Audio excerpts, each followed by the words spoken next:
नमस्कार, आप देख रहे हैं सिटी तक का हिसार। मैं हूं आपके साथ ओम पांडे।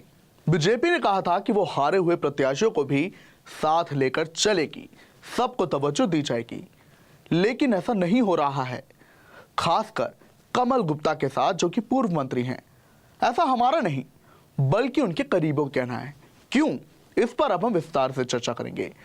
तो देखिए, हिसार में 25 नवंबर को मुख्यमंत्री नायब सिंह सैनी ने सूर्यनगर रेलवे ओवरब्रिज का उद्घाटन किया है। यह हिसार का सबसे लंबा ब्रिज है जो कि करीबन 68 करोड़ की लागत से बनकर तैयार हुआ है। और इस पर मुख्यमंत्री नायब सिंह सैनी ने कहा था कि अब इससे हिसार की जनता को बहुत ही ज्यादा सुविधा मिलेगी, वाहन चालकों को मिलेगी सुविधा, पैदल यात्रा को भी मिलेगी।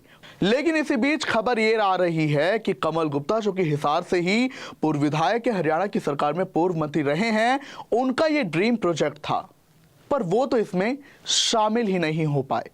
इसके पीछे की वजह भी बताई गई है। उनके करीबों का कहना है कि कमल गुप्ता अभी विदेश में हैं, इसी वजह से वो कार्यक्रम में शामिल नहीं हो पाए।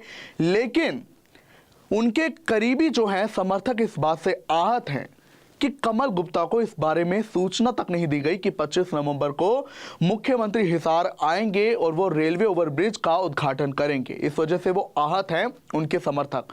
और जो मीडिया प्रभारी हैं कमल गुप्ता के, उन्होंने भी इस बारे में यही बोला कि वो 3-4 दिन बाद विदेश से लौटेंगे, पर उन्हें इस बारे में कोई भी सूचना नहीं दी गई थी। अब देखिए हुआ क्या कि सावित्री जिंदल और कमल गुप्ता एक दूसरे के विरोधी रहे हैं। चुनाव में भी इन्होंने एक दूसरे का खुलकर विरोध किया था और जब सावित्री जिंदल को टिकट नहीं मिली थी तो वो बागी हो गई थी, उन्होंने निर्दलीय चुनाव लड़ा था, लेकिन उन्होंने कमल गुप्ता को भारी मतों से हरा दिया। और अब अगर गौर किया जाए तो सावित्री जिंदल हरियाणा की सरकार यानी कि बीजेपी को समर्थन दे चुकी हैं। और जब हिसार में इस ब्रिज का उद्घाटन हुआ तो इस दौरान उनके साथ सावित्री जिंदल भी मौजूद रही।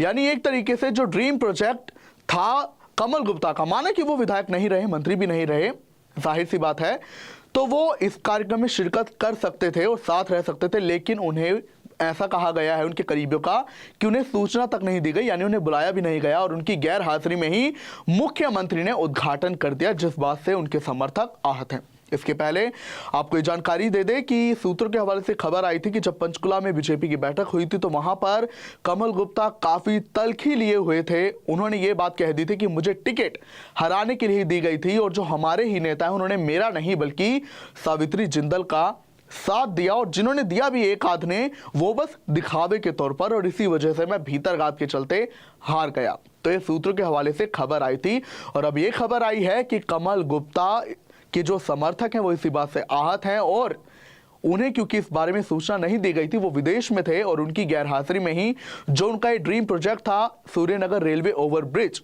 इसका उद्घाटन हो गया और उनके साथ सावित्री जिंदल मौजूद रही। मैं आपसे इतना कहना चाहूंगा कि आपका इस पूरे प्रकरण पर क्या टेक है, आप क्या कहना चाहेंगे।